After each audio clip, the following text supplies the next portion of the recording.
បាទជំរាបសួរបងប្អូនបាទនេះគឺជាបាសភ្ញៀវគាត់យកមកចុះចូលអញ្ចឹងការប៉ັດថតនេះគឺយើងចង់ថតតាក់ទងទៅលើតា PH1 ទេដោយសារតា PH1 ហ្នឹងវាមានសភាពចាស់ហើយអញ្ចឹងរបស់ភ្ញៀវហ្នឹងគាត់យកមកហ្នឹងគឺគាត់យកមកគ្រាន់តែធ្វើស្អាតទេនិយាយទៅគាត់អត់មានបញ្ហាទេគាត់ថាវាមានសភាពចាស់អញ្ចឹងណាចាអញ្ចឹងក៏នឹកឃើញក៏រៀបចំថតវីដេអូជូនបងប្អូនមើលលេងមួយហើយក៏មាន LD មួយទៅមកដែរវត្តមក2ថ្ងៃហើយថ្ងៃមុនថតបានថតដែរប៉ុន្តែដោយសារតែអវ៉ាន់វាច្រើនអញ្ចឹងប្រហែលគេហៅថាតេស្តបានវាច្បាស់លាស់អញ្ចឹងចាំមើលនេះគឺយើងថតមើលសភាពបាសពីនឹងនេះក៏ប៉ុតតម្រូវហ្នឹងគឺថតតែ PH1 ទេ PH1 ហ្នឹងមកមួយថ្ងៃដែរដោយសារតែយើងดูកាំងឲ្យចូលច្រើនអញ្ចឹងអធិស្ឋានចំពោះបងប្អូនណាដែរយកមកធ្វើរៀងឡែតតិចអញ្ចឹងបងប្អូនមើលសភាពបាសដែរដកកដីច្រើនណា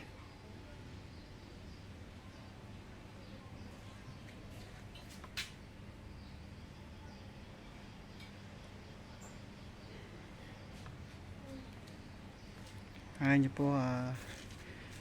D មួយប្រភេទនេះគឺវាមានបញ្ហាតាក់ទងទៅលើសัตว์មានបញ្ហាតាក់ទងទៅលើសัตว์អញ្ចឹងចាំមើលខ្ញុំដោះជូនបងប្អូនមើល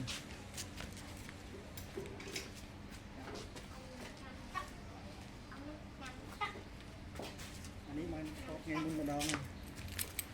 ប៉ុន្តែដោយសារតែវា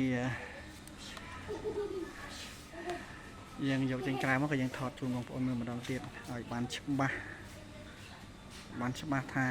សភាពវាខូចហ្នឹង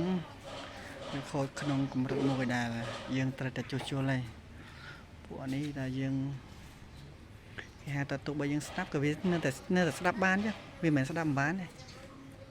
វានៅតែស្ដាប់បានចឹងគ្រាន់តែថាសំឡេងវាអត់ល្អដោយការយើងទិញថ្មីដូចពេលខ្លះយើងច្រៀងទៅវាមានគេហៅថាវារ៉ែវាត្រែករ៉ាក់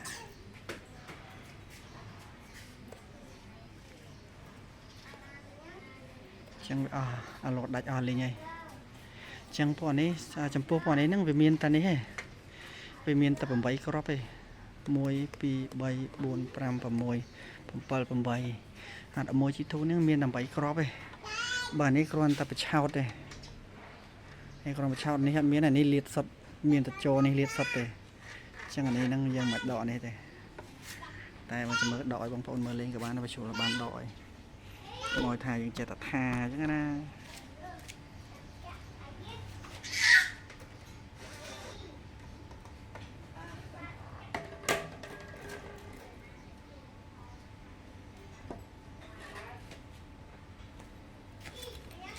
ចឹងថតជូនបងប្អូនមើលប៉ិតអាហ្នឹងវាមានអីវាលាតសុតចឹងវាអត់មានដូចអា 28G2 តែ 28G2 មានក្របនេះ8គ្រាប់ទៀតដល់ក្រោមចឹងបងប្អូនកុំភ្លេចចង់ជួសជុលតាក់ទងទៅលើពពួក LD ដែលមានបញ្ហាតាក់ទងទៅលើអីគុយមានបញ្ហាតាក់ទងទៅលើគុយបងប្អូនអាចយកមកជួសជុលបានហើយជាមួយ28ច្រឡំ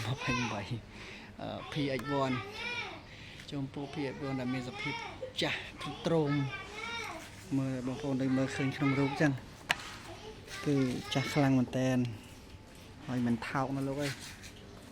1850ចេញថ្មីចេញដបងអីគឺ1850គឺឥឡូវមកដល់នេះវាមានការគេហៅថាការធ្លាក់តម្លៃខ្លះហើយតម្លៃនេះវាធ្លាក់ខ្លះវាដូចពីមុននេះមុន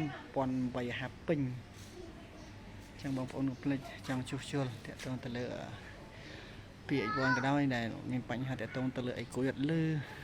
បញ្ហារ៉េរ៉ាក់តាក់ទងទៅលើសាប់អីហ្នឹងបងប្អូនយកមកអត់អីទេ យើងជួសជុលដោយទំនុកចិត្តគុណភាពនិងទំនួលខុសត្រូវជូននឹងបងប្អូនជាមួយជាងដែលមានបទពិសោធន៍ជាយូរឆ្នាំបាទអរគុណច្រើនជំរាបលា